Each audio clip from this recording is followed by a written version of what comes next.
President Trump is back at the White House this morning following his trip to Davos, Switzerland. Greenland and Trump's Board of Peace took center stage at the World Economic Forum, as we've shown you this week.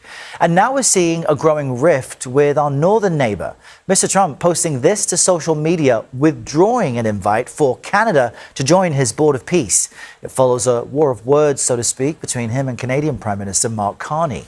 CBS News correspondent Natalie Brand joins us from the White House with more on this angle of the day's news. Natalie, good morning. It really has been an eventful week thanks to all the headlines out of Davos. So where do the big things stand, this Board of Peace and the U.S. position over Greenland?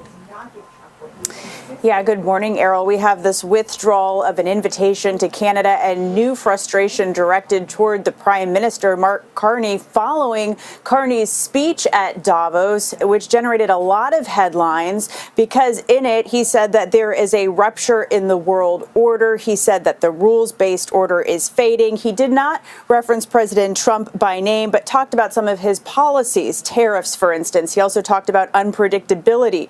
President Trump, in his own speech the following day, said Canada should be grateful, saying it lives because of the United States. Well, Mark Carney took issue with that, disputed it in another speech yesterday, and said Canada thrives because it's Canadian. But as you noted, Errol, it was really the focus on Greenland that took center stage after President Trump announced the framework for a future deal on Greenland. We still don't have specifics, but he did give more details about when this deal could be finalized. Take a listen. Greenland's going very well. It's in negotiation. We'll have something in 2 weeks.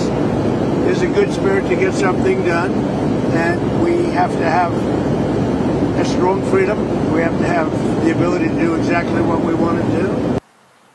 The president also again emphasized that his Golden Dome missile defense system is part of the negotiations here, and that at least part of it could be built on Greenland, Errol. And Natalie, President Trump, we understand, is now suing J.P. Morgan Chase and its CEO, Jamie Dimon, for $5 billion. What's happening there?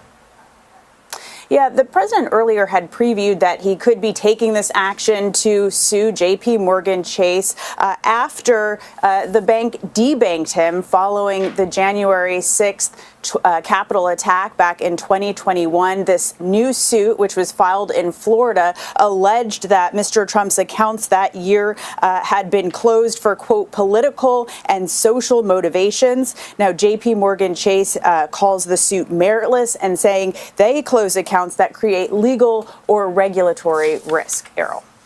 All right, Natalie, thank you very much.